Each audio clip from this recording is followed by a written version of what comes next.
लो मैं फिर से आ गया, अकेले आया हूं, बिना बाउंसर का आया हूं, बिना बिहार पुलिस के सुरक्षा के आया हूं, और यहां पे मैं बोल रहा हूं कि इस अस्पताल में अच्छे ढंग से इलाज नहीं होता है, और नहीं होता है तो नहीं होता है। मनीष कश्यप के साथ जब बदतमीजी हुई थी तब बहुत सारे लोग हंस रहे थे, आज उनकी हंसी के वजह से जो है इस अस्पताल में एक बच्ची जो है इलाज के बिना मर गई। तो उसे विनती करना चाहता हूं, मत आइए इस अस्पताल में, ये अपना 100वां वर्षगांठ जो है ना लोगों को मार के मना रहा है, मत आइए। फिर एक बच्ची का जो है वो मौत हो गया इस अस्पताल की लापरवाही के कारण। 35,000 रुपीज सैलरी आप लोगों को मिलना चाहिए और नहीं मिलता है, और आप लोगों को भी जरूरत पड़ेगी तो मनीष आवाज उठाएगा आप लोगों के लिए, लेकिन आप लोग अगर गरीबों पे डंडा चलाइएगा तो नहीं उठाएंगे हम लोग आवाज आप लोगों की। स्वास्थ्य मंत्री जी, अगर आप बिहार का स्वास्थ्य व्यवस्था उत्तम करना चाहते हैं तो सिर्फ 2 आदमी को सस्पेंड कीजिए, यहाँ का डिप्टी सुपरिटेंडेंट और यहाँ का सुपरिटेंडेंट। के साथ बदतमीजी हुई मैं भूल गया,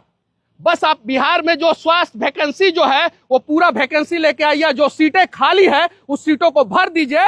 एक दलित की बच्ची जो है इस अस्पताल में आती है और 5 घंटे तक 4-5 घंटे तक एम्बुलेंस में जो है वो तड़पती है, और उसके बाद से उसको बेड मिलता है कांग्रेस के प्रदेश अध्यक्ष के आने के बाद, और वो बच्ची जो है वो 12 घंटे तक भी जो है इस अस्पताल में जिंदा नहीं रही। मुजफ्फरपुर की वो बच्ची थी और वो 4 घंटे तक एम्बुलेंस में जो है संघर्ष करते रही, उसे एम्बुलेंस से जो है नीचे नहीं लिया गया, उसका इलाज नहीं किया गया, और इस वजह से जो है उसका देहांत हो जाता है। लो मैं फिर से आ गया तुम्हारी सच्चाई दिखाने, और बिना सिक्योरिटी बिना बाउंसर का आया हूं।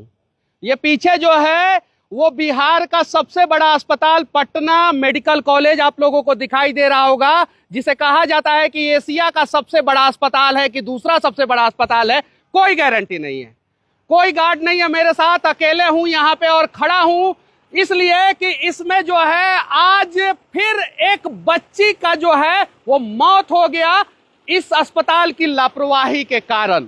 अगर लापरवाही नहीं होती तो शायद उस बच्ची का मौत इस अस्पताल में जो है आज नहीं होता। मुजफ्फरपुर की वो बच्ची थी और वो 4 घंटे तक एम्बुलेंस में जो है संघर्ष करते रही, उसे एम्बुलेंस से जो है नीचे नहीं लिया गया, उसका इलाज नहीं किया गया, और इस वजह से जो है उसका देहांत हो जाता है। ऐसे अनेकों घटना जो है इस अस्पताल से जो है सामने आता है, लेकिन कुछ नहीं होता है। मंगल पांडे जी स्वास्थ्य मंत्री हैं, बिल्डिंग का फोटो खींचते हैं और डालते हैं फेसबुक पे, और 24 घंटे के बाद जो है वो फोटो डिलीट कर देते हैं। देखिए लिखा हुआ है Patna medical college and hospital, और ये जो है अभी मेन गेट यही है, मेन गेट। हालांकि अभी भी जो है दूसरे रास्ते से लोग आते हैं, और पीछे जो है इमरजेंसी वाला बिल्डिंग दिख रहा होगा, ओपीडी भी जो है इसी में शिफ्ट हो गया। कल कांग्रेस के प्रदेश अध्यक्ष आए थे, इसी अस्पताल में अंदर आए थे, एक बच्ची को बेड दिलाने के लिए आए थे, एक बच्ची का सही समय पे इलाज कराने के लिए आए थे, लेकिन उस बच्ची का सही समय पे इलाज नहीं होता है। एम्बुलेंस में उसे 4 घंटे तक संघर्ष करना पड़ता है, और उसके बाद से 1 घंटे तक तो जो है प्रदेश अध्यक्ष यहाँ पे खड़े रहते हैं, कांग्रेस के बड़े बड़े नेता खड़े रहते हैं, और उसके बाद से जो है उनको बेड मिलता है, और उसके बाद से जो है अच्छे ढंग से इलाज नहीं होता है। शायद इस वजह से जो है वो बच्ची अब हमारे बीच में नहीं रही। निर्भया कांड आप लोगों ने सुना होगा, निर्भया कांड से बड़ा कांड जो है बिहार में हुआ है, और निर्भया को तो शायद सरकार ने जो है उत्तम जगह पे जो है इलाज कराने का प्रयास किया था, बचाने का प्रयास किया था। यहाँ पे तो एक दलित बच्ची के साथ रेप होता है। वो बच्ची मुजफ्फरपुर से जो है इस अस्पताल में आती है और कहती है, गुहार लगाती है कि हे एशिया का सबसे बड़ा अस्पताल, मेरा जान बचा लो, और मेरा जान बचाओगे तो मैं अपनी सच्चाई बताऊंगी। और ये अस्पताल में आती है और उसका इलाज में लापरवाही होता है और वो बच्ची मर जाती है। अंदर नहीं जा सकता हूँ, काहे नहीं जा सकता हूं? वो बिहार के सभी लोगों को पता है कि मैं अंदर गया था एक बच्ची का सही इलाज कराने के लिए, सही ढंग से इलाज कराने के लिए, और उस समय मेरे साथ क्या हुआ था। मुझे बंधक बनाया गया था, मेरे साथ मारपीट हुई थी, और उस समय कुछ लोग हंस रहे थे, और तुम्हारी हंसी के वजह से आज एक और बच्ची जो है वो मर गई इस अस्पताल में। तुम लोगों की हंसी के वजह से आज नहीं आवाज उठाओगे तो कब आवाज उठाओगे? और मैं इन लोगों से भी कहना चाहता हूं, आप लोग डंडा मत उठाया कीजिए। आप लोगों की सैलरी 35,000 रुपया होनी चाहिए। मिलता है 35,000? ईमानदारी से बोलिएगा, नहीं मिलता है ना, तो आप लोग प्लीज हाथ जोड़ रहे हैं कि बिहार के किसी गरीब पे डंडा मत उठाइए, क्योंकि आप लोग भी जो है कोई अमीर परिवार के नहीं है, किसी विधायक और सांसद के घर के आप लोग नहीं है। मत मारा कीजिए किसी गरीब को, मत मारा कीजिए। आप लोगों को भी जो है 35,000 रुपया सैलरी मिलना चाहिए, 35,000 रुपीज सैलरी आप लोगों को मिलना चाहिए, और नहीं मिलता है। और आप लोगों को भी जरूरत पड़ेगी तो मनीष आवाज उठाएगा आप लोगों के लिए, लेकिन आप लोग अगर गरीबों पे डंडा चलाइएगा तो नहीं उठाएंगे हम लोग आवाज आप लोगों के लिए। ये चीजें हैं। अस्पताल से जो है इस प्रकार की घटनाएं सामने आती है, और यही Patna medical college and hospital है, ये अपना 100वां वर्षगांठ मना रहा है। 100वां यानी स्वर्ण जयंती मना रहा है। देखिए पीछे लिखा हुआ है स्थापित 1925 में ये अस्पताल जो है वो स्थापित हुआ। 100 साल इस अस्पताल का हो चुका है, और 100वां वर्षगांठ कैसे मना रहा है?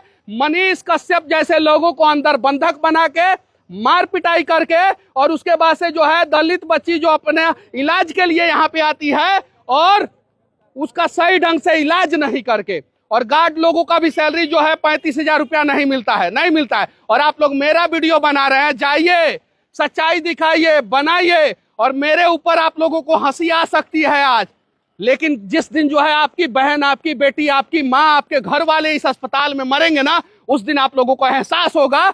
मनीष कश्यप के साथ जब बदतमीजी हुई थी तब बहुत सारे लोग हंस रहे थे, आज उनकी हंसी के वजह से जो है इस अस्पताल में एक बच्ची जो है इलाज के बिना मर गई। मैं आप लोगों से विनती करना चाहता हूं, मत आइए इस अस्पताल में। ये अपना 100वां वर्षगांठ जो है ना लोगों को मार के मना रहा है, मत आइए। सिस्टम की लापरवाही है, स्वास्थ्य मंत्री की लापरवाही है, और इस वजह से आज भी इस अस्पताल में जितने डॉक्टर चाहिए उतने डॉक्टर नहीं है, जितनी व्यवस्थाएं चाहिए उतनी व्यवस्थाएं नहीं है। और हाँ, स्वास्थ्य मंत्री जी, अगर आप बिहार का स्वास्थ्य व्यवस्था उत्तम करना चाहते हैं तो सिर्फ 2 आदमी को सस्पेंड कीजिए, यहाँ का डिप्टी सुपरिटेंडेंट और यहाँ का सुपरिटेंडेंट। छोटा कर्मचारी को सस्पेंड मत कीजिए। मेरे साथ बदतमीजी हुई, मैं भूल गया। बस आप बिहार में जो स्वास्थ्य वैकेंसी जो है वो पूरा वैकेंसी लेके आइए, जो सीटें खाली है उस सीटों को भर दीजिए। बेतिया मेडिकल कॉलेज में जो है वो 70% सीट खाली है, और ऐसी स्थिति जो है हर जगह है, ना ड्रेसर है, ना नर्सिंग स्टाफ है, ना मतलब कि मशीन है तो डॉक्टर नहीं, डॉक्टर है तो मशीन नहीं। ये सारी सुविधाएं दे दीजिए अस्पताल में। मंगल पांडे जी, चुनाव में 5 महीना बचा हुआ है, 4-5 महीना बचा हुआ है ना, उसके पहले जो है अस्पताल में वैकेंसी लाइए, स्वास्थ्य विभाग में वैकेंसी लाइए, कम से कम 50,000 वैकेंसी आना चाहिए कम से कम, और सारा सीट भरिए। और हाँ, बिहार के उन लोगों से मैं कहना चाहता हूं, मेरे साथ जब मारपीट की घटना हुई थी इस पीएमसीएच में तो हंस रहे थे, आज भी हंस लो। एक दलित की बच्ची जो है इस अस्पताल में आती है और 5 घंटे तक, 4-5 घंटे तक एम्बुलेंस में जो है वो तड़पती है, और उसके बाद से उसको बेड मिलता है कांग्रेस के प्रदेश अध्यक्ष के आने के बाद, और वो बच्ची जो है वो 12 घंटे तक भी जो है इस अस्पताल में जिंदा नहीं रहती है। बाकी मेरा मजाक तो आप लोग समय समय पे उड़ाएंगे, जब समय आप लोगों का मजाक उड़ाएगा तो आप लोग कहीं के नहीं रहेंगे। और लो, मैं फिर से आ गया, अकेले आया हूं, बिना बाउंसर का आया हूं, बिना बिहार पुलिस के सुरक्षा के आया हूं, और यहाँ पे मैं बोल रहा हूं कि इस अस्पताल में अच्छे ढंग से इलाज नहीं होता है, और नहीं होता है तो नहीं होता है। और मैं बोलूंगा, स्वर्ण जयंती जो अस्पताल मना रहा है, 100 साल जिस अस्पताल का हो गया, वहां की स्थिति जो है पूरे भारत में नहीं पूरे विश्व में बद से बदतर हो चुका है। बाकी मेरी बातें बुरी लगे तो मैं माफी चाहता हूं, बस इतना कहना चाहता हूं। मंगल पांडे जी, स्वास्थ्य व्यवस्था को दुरुस्त कीजिए, और बिहार स्वास्थ्य विभाग जो है, बिहार का स्वास्थ्य विभाग जो है उसमें वैकेंसी लाइए। डॉक्टरों की कमी है, नर्सिंग स्टाफ की कमी है, पैरामेडिकल स्टाफ की कमी है, और उस कमियों को दुरुस्त कीजिए। वरना दलित की बच्ची हो, या अति पिछड़ा समाज की बच्ची हो, या पिछड़ा समाज की बच्ची हो, या स्वर्ण समाज की बच्ची हो, अगर वो अस्पताल में आएगी अच्छे इलाज के लिए तो उसका अच्छा इलाज यहाँ पे नहीं होगा। बाकी अगर मेरी बातें अच्छी लगे तो पहुंचा देना आप लोग मंगल पांडे तक, और पहुंचा देना नरेंद्र मोदी जी तक। और मैं फिर से कहना चाहता हूं, मोदी जी 100 साल हो गया इस अस्पताल का, इस अस्पताल का 100 साल हो गया है, और 100 साल से ज्यादा पुराना जो है अपना पटना यूनिवर्सिटी हो गया है। एक बार जो है आप पटना यूनिवर्सिटी में, और एक बार जो है Patna medical college and hospital में आइए। एक बार मोदी जी, एक बार आइए, आपका चरण धो के जो है हम लोग पियेंगे। मोदी जी, एक बार आइए। आप 50 बार बिहार में आए हैं, 50 बार जो है हम लोगों ने भर भर के प्यार दिया है मोदी जी आपको। आप एक बार जो है इस अस्पताल में आइए, और एक बार जो है आप पटना यूनिवर्सिटी में आइए। जय हिंद।